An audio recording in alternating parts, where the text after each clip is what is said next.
Para las personas que estamos en el área de la salud, es fácil entender la palabra anatomía, pero no para todo el mundo es fácil. Por lo menos aquí del área de la salud tenemos el pastor Agustín, que él es médico internista cardiólogo. Tenemos a su esposa, la pastora Carla, ella es pediatra reumatólogo. Tenemos a la pastora Ruth, ella es psicólogo, también trabaja en el área de la salud. Tenemos también a la hermana Elizabeth. ¿Quién más está en el área de la salud aquí?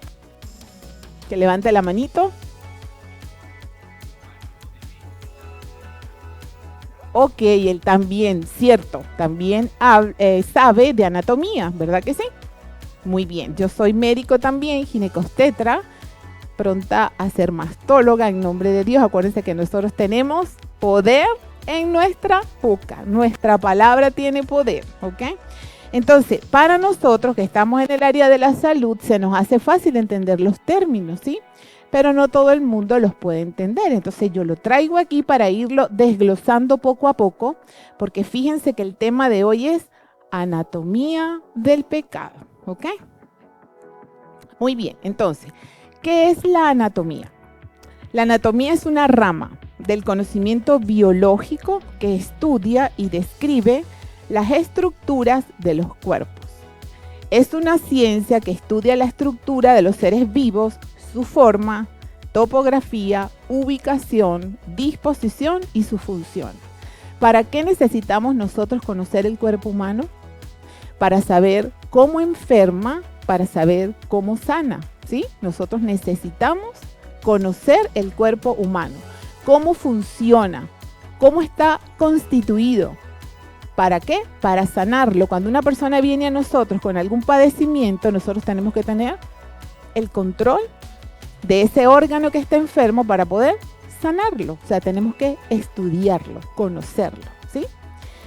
Aquí hay unos dibujitos que yo les traigo, no se vayan a asustar con estos dibujos, para que de una manera muy general podamos ver. Esto es una cosa muy sencilla, porque nosotros tenemos que leer mucho, muchísimo, pero así como a grosso modo, fíjense, ahí está el sistema óseo, el esqueleto que ven por ahí, por este lado, ¿sí? Eso está lleno de huesitos, todos esos huesos. El cuerpo humano tiene más de 200 huesos y nosotros necesitamos conocer el nombre de cada hueso.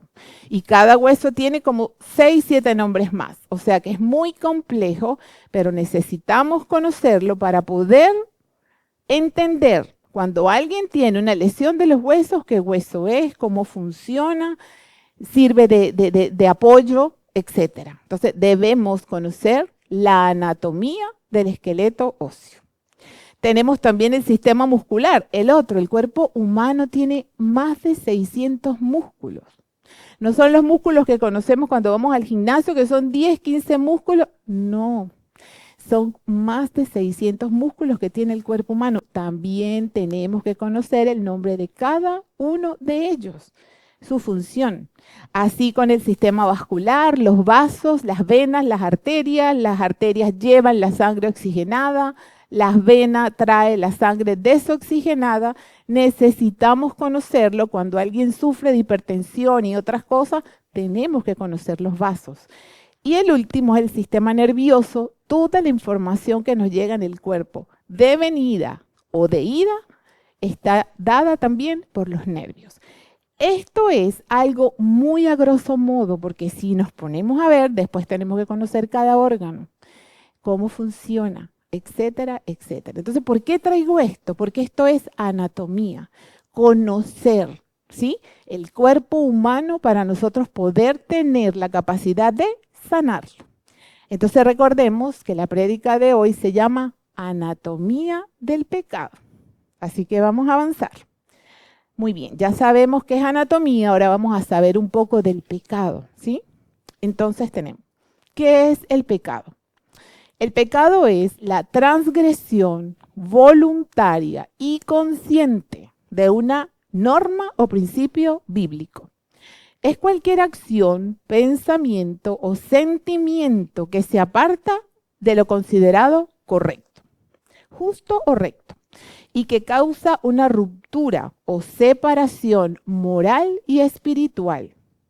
Cualquier pensamiento, acción, deseo o palabra que va en contra de la voluntad y el carácter de Dios es en esencia un pecado. Es una rebelión o transgresión de sus leyes. El pecado te ata y roba tu libertad. Fíjense ese dibujito que está por aquí. Esas manos atadas, ¿sí? Esa persona está presa. Esa persona es esclava. Sola no se puede soltar. Para soltar se necesita ayuda de otra persona, porque sola no se va a soltar, ¿sí? Si está bien amarrado, obviamente. Entonces nosotros también necesitamos ayuda para cuando estamos presos de algún pecado, ¿sí? Pero vamos a ir desglosando poco a poco. Muy bien. Entonces aquí en Santiago, el apóstol Pablo, Santiago 1, del 14 al 18, nos dice lo siguiente. Dios no es tentado por el mal y no pone maldad en el camino de ninguna persona. La tentación a dejarse llevar por el pecado viene de nosotros. No podemos culpar a nadie más que a nuestros deseos indecentes y seductores.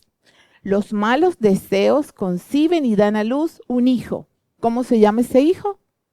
El pecado. Este crece hasta la edad adulta y se convierte en un verdadero asesino. Así que, mis queridos hermanos, no se equivoquen. Todo don deseable y beneficioso viene del cielo. Las dádivas son ríos de luz que descienden del Padre de la luz. No hay nada engañoso en Dios, nada falso, nada inconstante. Él nos dio vida por medio de la palabra de la verdad, exhibiéndonos como la corona de toda su creación. ¿Sí? Entonces, nada de lo que sea tentación o pecado viene de Dios. Todo lo contrario. Todo tiene que ver con nuestros deseos pecaminosos. Y ya vamos a ver por qué. ¿Sí? Seguimos entonces. Esta diapositiva es muy importante. ¿Sí? Y quiero que le tomen mucha atención. ¿Por qué? Porque así actúa el pecado. Cuando el pecado viene a nuestras vidas, no viene de un día para otro. No pequé de un día para otro. No. El pecado se va gestando sigilosamente en nosotros. Y nosotros necesitamos conocerlo, anatomía del pecado. ¿Para qué? Para no dejarlo que llegue a nuestras vidas y luego haya muerte espiritual. Entonces nosotros tenemos que ver, ¿sí?, cómo actúa para poder identificar.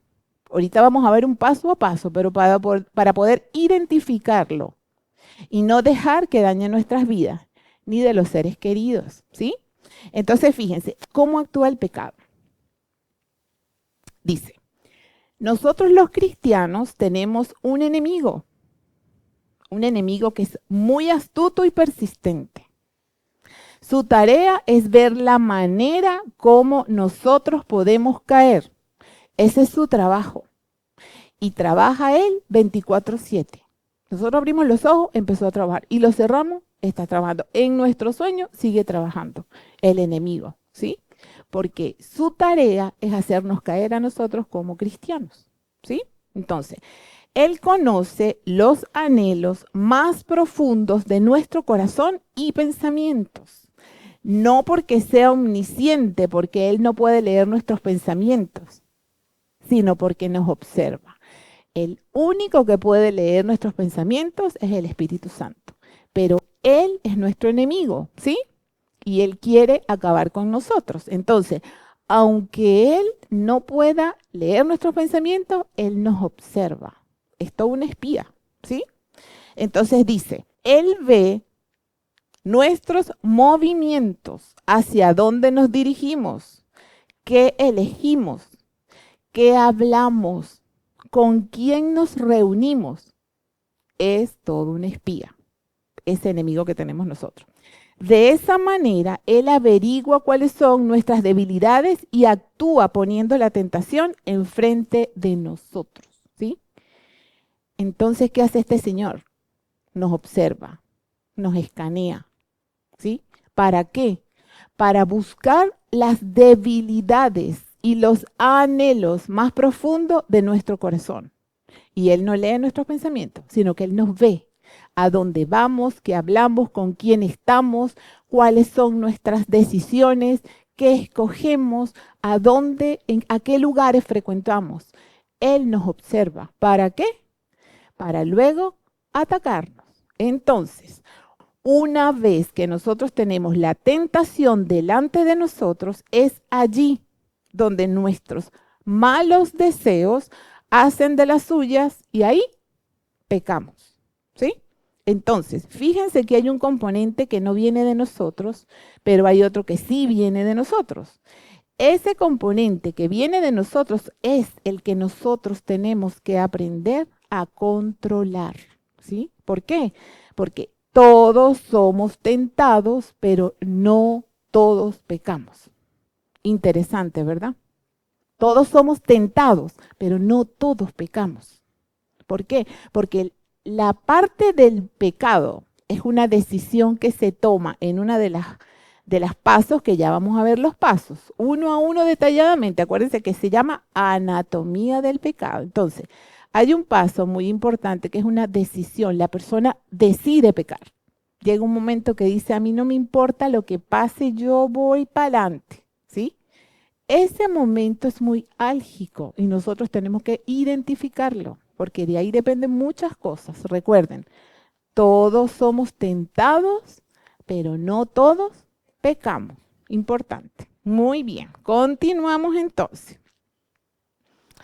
En Primera de Corintios, el apóstol Pablo nos habla lo siguiente. ¿Por qué? Porque él dice que la única manera que un cristiano o una persona puede tener una salvación es por medio de la palabra, de la verdad, del Espíritu Santo.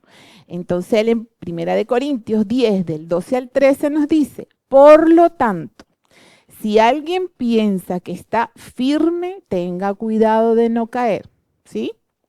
No han sufrido ninguna tentación que no sea común al género humano, pero Dios es fiel y no permitirá que ustedes sean tentados más allá de lo que puedan aguantar. Más bien, cuando llegue la tentación, Él les dará también una salida a fin de que puedan resistir. Me gusta esto porque dice, tengan cuidado de no caer. Si alguien piensa que está muy firme, todos nosotros tenemos una, digamos, una naturaleza pecaminosa. Es muy fácil hacer el mal, pero es muy difícil hacer el bien, ¿sí? Y nosotros como cristianos estamos llamados a hacer el bien. Entonces, el que piensa que esté firme, tenga cuidado de no caer. Recuerden que tenemos un enemigo que trabaja 24/7 y es una guerra espiritual que tenemos todo el día, toda la noche de nuestras vidas. Entonces nosotros tenemos que vivir pendiente de cada detalle para no darle al enemigo cancha para que avance, ¿sí? Muy bien, continuamos. Entonces, llegamos al proceso del pecado. El proceso del pecado, como les dije, es un paso a paso. El pecado no es de un día para otro, ¿sí? Es un paso a paso que nosotros tenemos que identificar para ver en qué momento nosotros podemos cambiar lo que puede suceder. Entonces tenemos cómo actúa, cuál es el proceso, cuál es su paso a paso. Uno, la tentación. ¿Se acuerdan que el enemigo viene escaneándonos? Nos está observando. ¿Qué hacemos? ¿Qué decimos? ¿Con quién estamos? ¿A quién frecuentamos? ¿Qué escuchamos? Él nos está viendo, nos está escaneando. Una vez escaneado, recuerden, viene la tentación. Entonces, el paso a paso. Uno, tentación. En esta fase surge una invitación a hacer lo contrario a la voluntad de Dios. Ahí ya tú sabes que algo está pasando. Tú lo intuyes. Ya tienes algo aquí que te dice, yo creo que no. ¿Sí? Ahí ya hay la tentación. 2, se manifiestan nuestros malos deseos. Este es uno de los causales más importantes del pecado.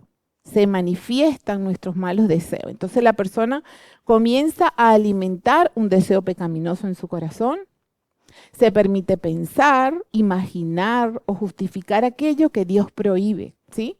Es la fase donde no un ratico, si yo solamente lo que estoy es hablando, más nada, un ratico y nada más, ¿sí? Que nosotros pensamos que no, pero sí.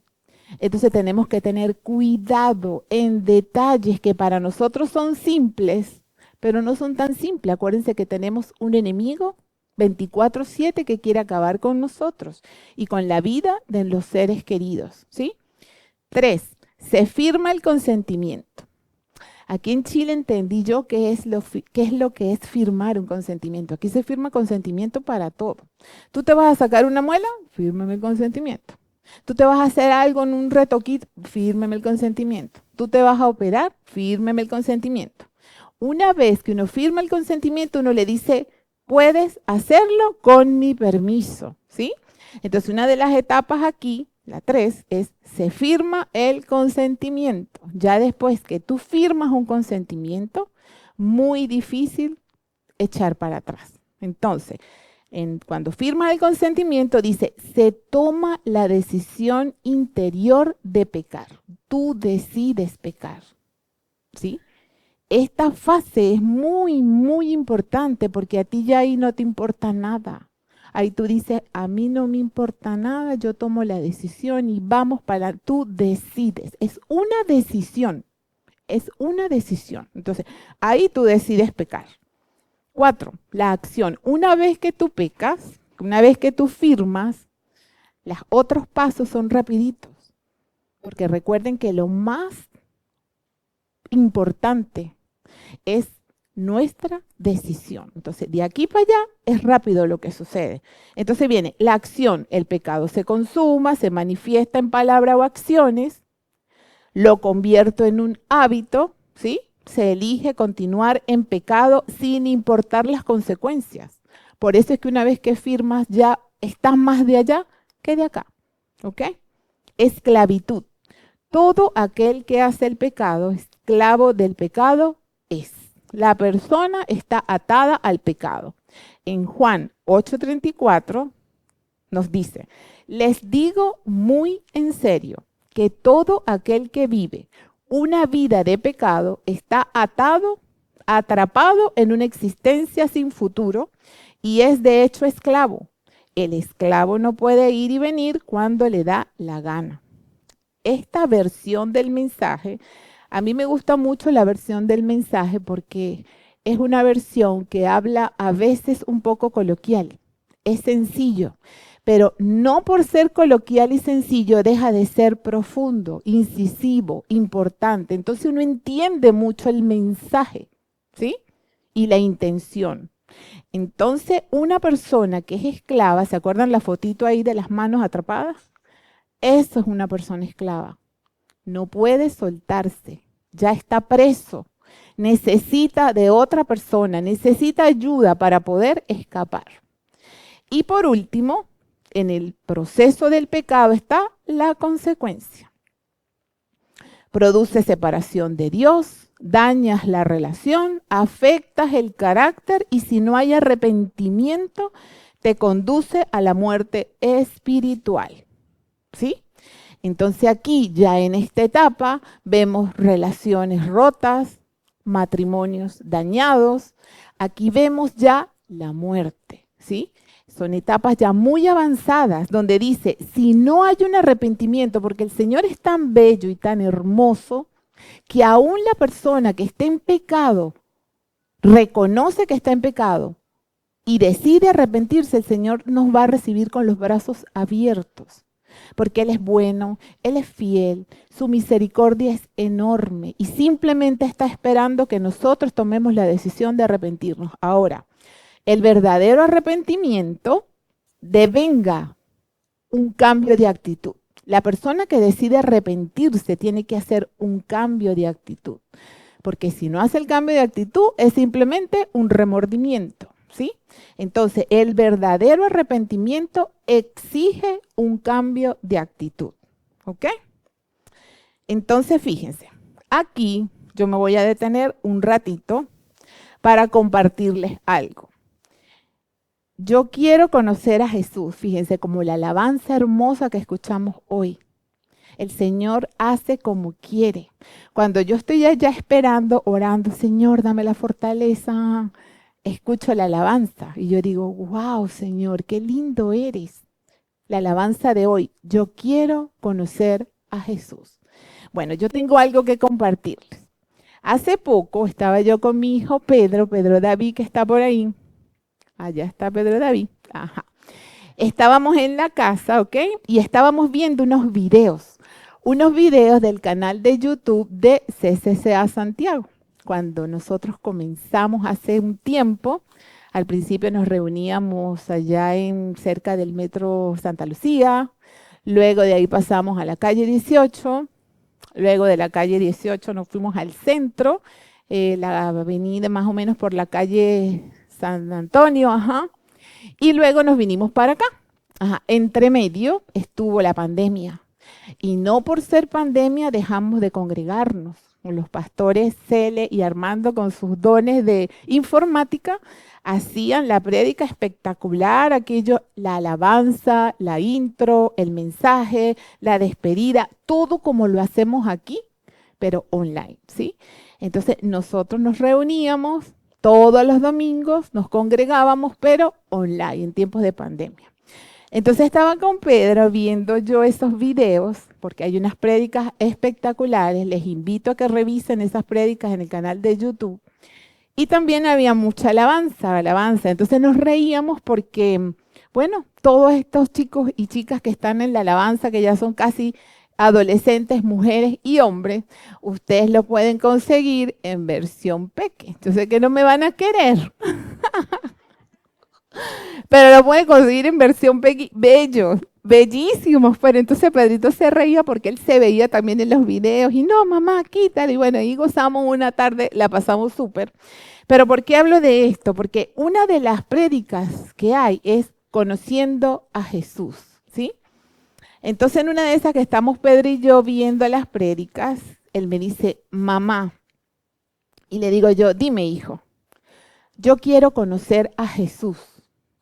Y yo le digo, ok, pero voy a dejar esto aquí y me voy a remontar unos añitos más allá, solo unos añitos, poquitos. Cuando yo estaba en Venezuela, mi primera Biblia me la regaló mi hermanito, el pastor Armando. Era una Biblia muy amigable, muy fácil de entender. Él me la regala y entonces yo como médico, no sé si eso será bueno o será malo, pero cuando yo tengo un libro que voy a empezar a leer, nosotros tenemos que leer mucho, yo agarro el libro, me voy al índice y entonces veo algún tema que me llama la atención, lo ojeo, ¿ok? Y luego me voy al final. Cuando me voy al final, también ojeo. Si ese libro llamó mi atención, yo lo leo. Si ese libro no llamó mi atención, yo no lo leo. Pues resulta que yo pretendía hacer lo mismo con aquel manual de vida que mi hermano me había dado, ¿sí? Yo veo el libro, la Biblia, la veo y yo, está bien. Entonces me voy para el índice. Y veo, entre uno de los libros que me llamó la atención fue el libro de Josué, el de Job también, Salmos, Proverbios, el de Isaías. Yo fui, miré, ¿verdad? Un poquito, leí. Y cuando me voy al final, había algo que el Señor tenía preparado para mí, tan grande que hoy es el día que yo no me he podido soltar. Tampoco me quiero soltar y tampoco quiero que Él me suelte. Adivinen qué me encontré yo detrás de ese libro. Una pregunta. Y la pregunta decía, ¿tú quieres conocer a Jesús? Y yo dije, wow, interesante, sí. Sí lo quiero conocer. Y debajo de la pregunta decía, si tú quieres conocer a Jesús, tú tienes que dejar el pecado. ¿Qué tal? Y yo dije, ¿qué? Si yo quiero conocer al Jesús, yo tengo que dejar el pecado. ¡Wow! Interesante. Cuando mi hijo me dijo, mamá, yo quiero conocer a Jesús, yo lo miro y digo, wow, me acordé. Y le dije, bueno, hijo, para uno conocer a Jesús, uno tiene que empezar a dejar el pecado. Entonces, hoy, tú que estás ahí sentado, si en tu corazón hay un anhelo de conocer a Jesús, tú tienes que dejar el pecado. Y el pecado es diferente para cada quien. Cada quien ahí sentado sabe qué pecado tiene que dejar. Cada quien ahí sentado sabe cuál es su pecado. Y si tú tienes el anhelo de conocer a Jesús, ya tú sabes que tienes que dejar el pecado. Amén. Seguimos. Me disculpan el paréntesis, pero era que tenía que contarlo. Seguimos entonces. Pero fíjense que entonces ahora tenemos una esperanza, porque el Señor es tan lindo, tan bueno y tan fiel, que así nosotros estemos en pecado, Él nos espera con los brazos abiertos, ¿sí? Pero entonces, así como hay un paso a paso para llegar al pecado, también hay un paso a paso para salir de él. Y nosotros tenemos que conocer cuál es el paso a paso para salir del pecado, ¿sí? Entonces tenemos el camino de salvación en la fe cristiana es el plan de Dios. ¿Para qué? Para perdonar los pecados y dar vida eterna a través de Jesucristo. Recuerden, no es con las fuerzas de nosotros, es con el poder de su Santo Espíritu. El que quiera salir de una situación de pecado tiene que pasar por estos pasos y saber que solo no va a poder. No, sí, yo puedo solo, yo dejo a esa persona y ya. El enemigo es astuto y trabaja 24/7 y te tiene escaneadito. Y entonces te alejas de una cosa, pero viene la otra. Entonces tenemos que saber qué es lo que nosotros tenemos que hacer. Entonces, en el paso a paso de la esperanza tenemos, 1, reconocerlo. Debemos primero reconocer el pecado. Si nosotros no reconocemos que estamos haciendo algo malo, no vamos a poder salir de él. Entonces, lo primero es reconocer el pecado. Entonces tenemos en el Salmo 51, del 3 al 4, ¿verdad? David nos dice, porque David estaba en pecado, cuando estaba con Betsabé, lo que pasó con su esposo Urías, ¿sí? Él estaba en pecado y él estaba mal por ese pecado. Entonces él reconoció su pecado y él nos dice en el Salmo 51, 3, 4, yo reconozco mis transgresiones, siempre tengo presente mi pecado. Contra ti he pecado, solo contra ti. Y he hecho lo que es malo ante tus ojos, por eso tu sentencia es justa y tu juicio irreprochable. Fíjense que me gusta cuando él dice, contra ti he pecado, solo contra ti. Él pecó contra Betsabé, contra su persona, contra el esposo, contra sus soldados. Él pecó con mucha gente, pero para él era importante el haber pecado contra el Señor. Y dice, contra ti he pecado, solo contra ti, ¿sí? Entonces, el primer paso para nosotros salir de ese meollo es reconocer el pecado. 2, confesarlo. En primera de Juan 1:9 nos dice, si confesamos nuestros pecados, Dios, que es fiel y justo, nos los perdonará y nos limpiará de toda maldad. ¿Qué quiere el enemigo? Que nosotros no confesemos los pecados, que nosotros tengamos el pecado adentro, que caminemos con la cabeza abajo, que nos sintamos pecadores, que nos sintamos mal. ¿Qué quiere él? Eso quiere él. El Señor no quiere eso. El Señor quiere llevar luz en la oscuridad. Entonces es importante confesar el pecado. 3, arrepentirse. Recuerden que el verdadero arrepentimiento implica cambio de actitud. Nosotros tenemos que hacer cambio de actitud, porque si nos mantenemos igual es simplemente un remordimiento, ¿ok? Entonces, en Hechos, el doctor Lucas, ustedes sabían que Lucas era médico. ¿Sí sabían? Yo no sabía. ¿Quién sabía? ¿O quién no sabe? Ah, bueno, ok. De ahí para arriba todos saben. Búsquenlo ahí, miren, Colosenses 4:14. Colosenses 4:14. Gracias. Ajá. Colosenses 4:14. Búsquenlo, ¿qué dice? A ver si sale. ¿Quién será el primero? O la primera, sí, yo creo que es Sarita. Ah, bueno. Ajá.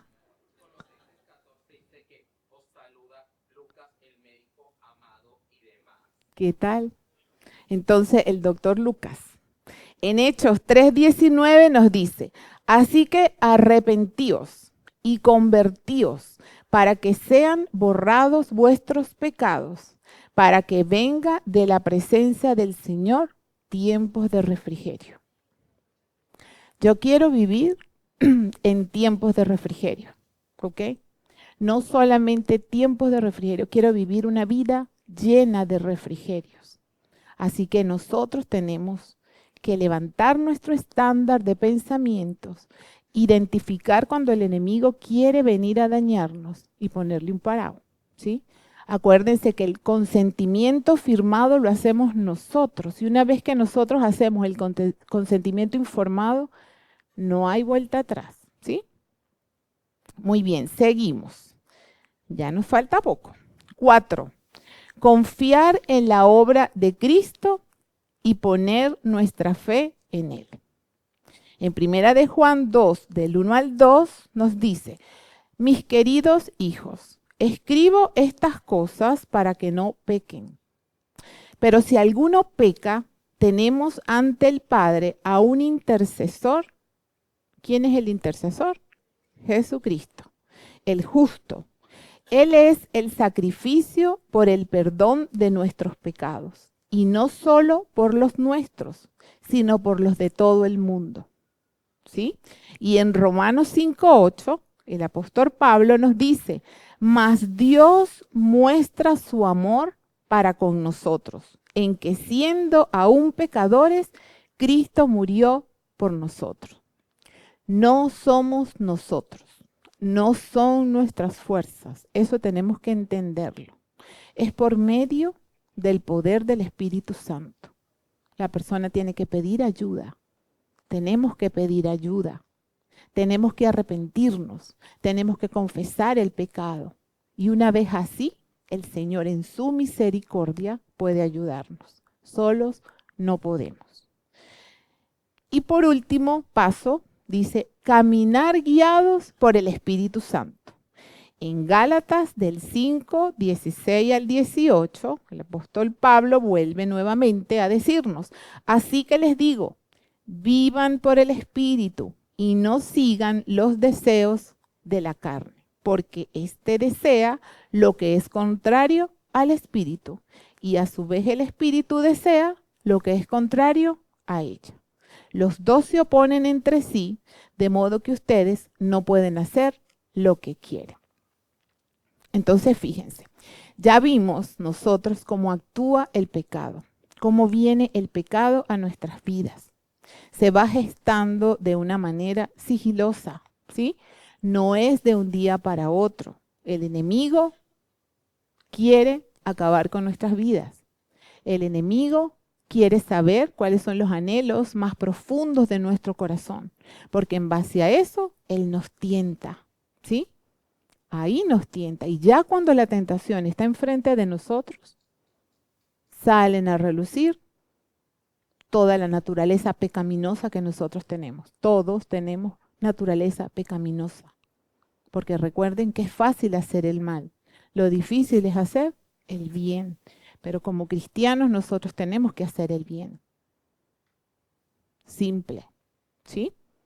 Una vez que nosotros tomamos la determinación de dar el paso, no hay vuelta atrás. No hay vuelta atrás. Entonces, ese paso es muy importante tenerlo presente, porque el no hay vuelta atrás es ya ser preso, ser esclavo, y la persona esclava es esclava. No puede soltarse, ¿sí? Entonces, ¿para qué llegar a a esas profundidades, si podemos evitarlo. ¿Por qué? Porque tenemos que vivir, o Dios quiere que nosotros vivamos una vida, como decía el Salmo, en refrigerio. Quiero vivir una vida en refrigerio. Él quiere bendecir nuestras vidas. Él quiere que nosotros elevemos el estándar de nuestros pensamientos, que vivamos preparados. ¿Para qué? Para evitar este tipo de situaciones, ¿sí? Y ya para terminar, por último, yo les traigo, ¿verdad? En la carta de los Filipenses, Pablo lo escribe en un momento cuando él está preso.